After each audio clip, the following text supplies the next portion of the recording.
every fiber of my being wanted to be present. And I came to the conclusion that even though in a way it is about me, it's not about me.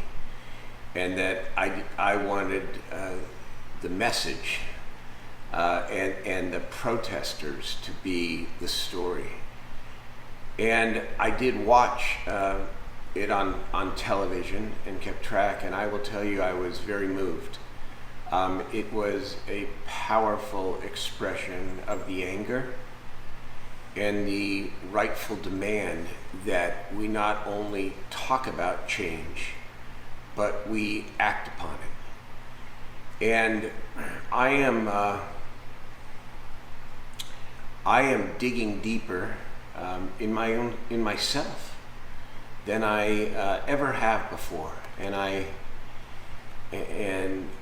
been at this for important causes of social justice for a long time, but none of that matters now. What matters is that I take this moment, that our city take this moment, and that we lead in bold ways, and that we hear in the most real and profound ways what was demonstrated a couple blocks from my home tonight. And so even though I wasn't there appropriately, I heard their names, and I heard the message. I want to thank Black Lives Matter. I know we've got a long, long way to go, and I want to be judged, yes, not by my words, but by my actions. And I want to try to be a leader that hears every voice, brings our community together, but most important is the voice of real change. And that does not mean, to me, the George Floyd murder besmirches all the good men and women who put on the uniform, and we have so many great men and women in our community who put on the uniform and who serve us ably. And yet there's a sickness. There's a sickness in our culture and in our country that we must acknowledge and we must deal with. It starts with looking inside ourselves.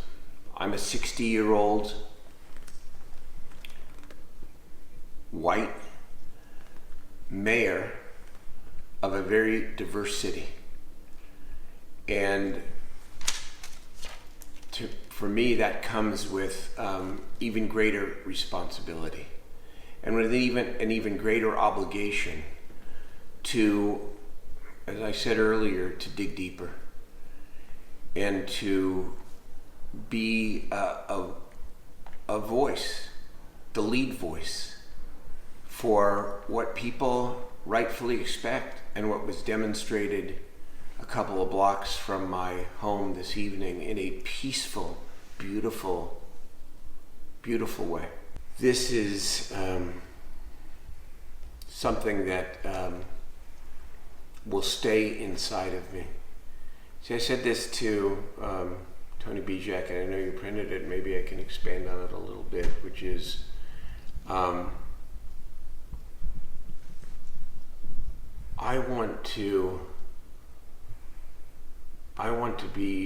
I intend to be both strong and uncomfortable at the same time. This is no time for comfort. To have 1,500 people gather blocks from your home when the message is demonstrated, when the message is intended for you, is not an everyday experience, even for an elected official, a high elected official. And I didn't go for the reasons that I described. Every fiber in my being wanted to be out there, but it wasn't the right thing for the message.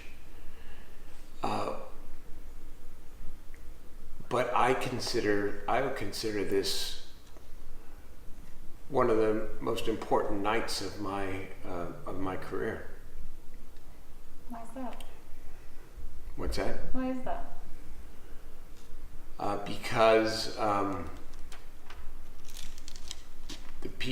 Because thousands of Sacramentans came to my door, or at least close to my door, and said they expect me to lead the change that is essential for real justice and for healing. It is too much to say that any one person, and I don't hold myself out to be able to do any more than what I can do, but people expect us collectively to attack systemic racism, to see it for what it is, and to not be afraid of making bold changes, both when it comes to building upon the reforms that we started here in Sacramento, but need to go farther. And we've only just gotten started on economic inclusion and economic equity in our community. We've only gotten started. And I've helped start that, but it's not nearly enough. And it needs to be focused on all our communities of color, but especially on the African American community. We are absolutely going to see more changes. And we will build upon what we have already started. And we have a progressive police chief. We have the right leadership.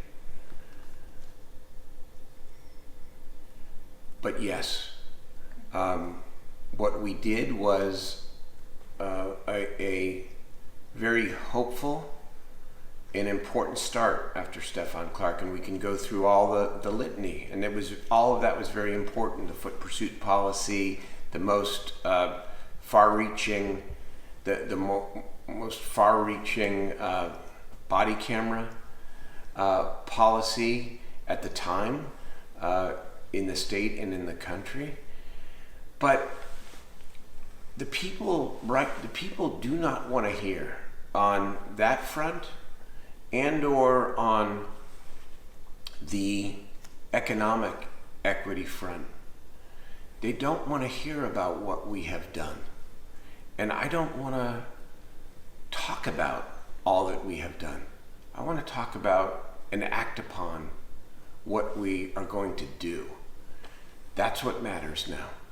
You know, we're all human beings, and I think that, well, I passed major bills in this area, that area, the other area. My first 3.5 years of my mayorship, I've done this, that, and the other thing. And you know what? That's fine for maybe looking back on someday. None of that matters now. It doesn't matter.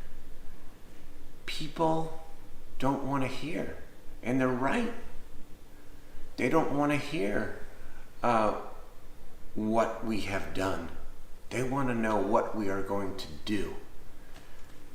And actions are the only thing that we can and should be judged by as these days, weeks, and months progress.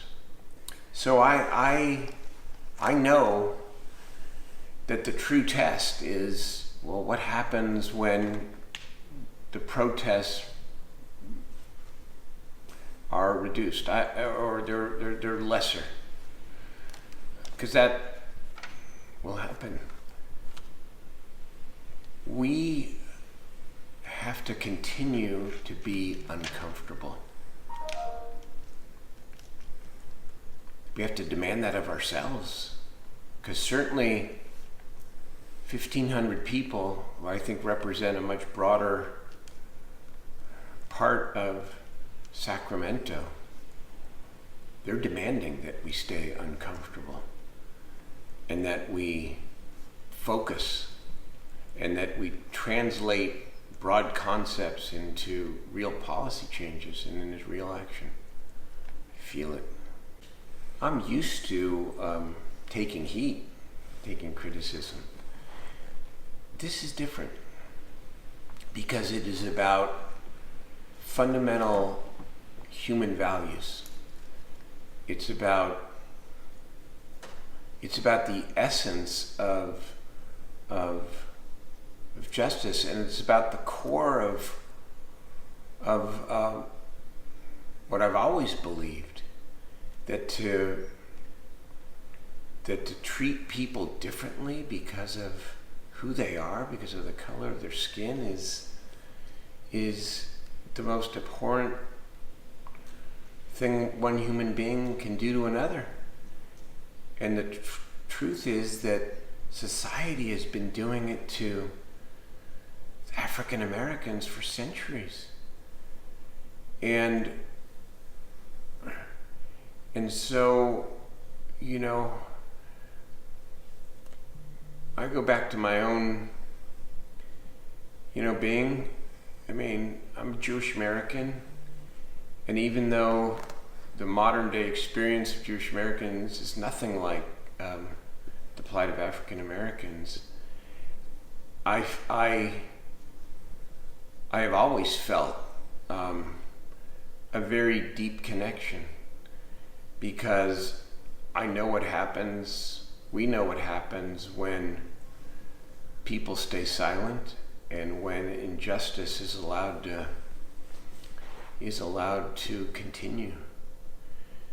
And I am taking it, of course, from all sides. And some would say, well, you need to balance everything. Not really. I need to lead in a way that allows everyone space to be heard, that respects everyone, including the men and women of the police department and those who put on the uniform. But then I must point towards a better direction for everyone. Because sometimes the changes that are most difficult, are the ones that people look back on and say, I'm glad we did that. Because look at this situation. We've had Stefan Clark, of course, and we've had of course, other shootings, but we have had this historic week in Sacramento and traumatic week precipitated by a murder in Minneapolis.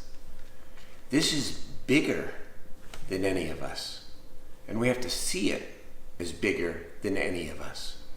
So it's not enough for any of us to say, look at what we have done here in our community. It's much bigger than that. We have to respond accordingly. We have to lead.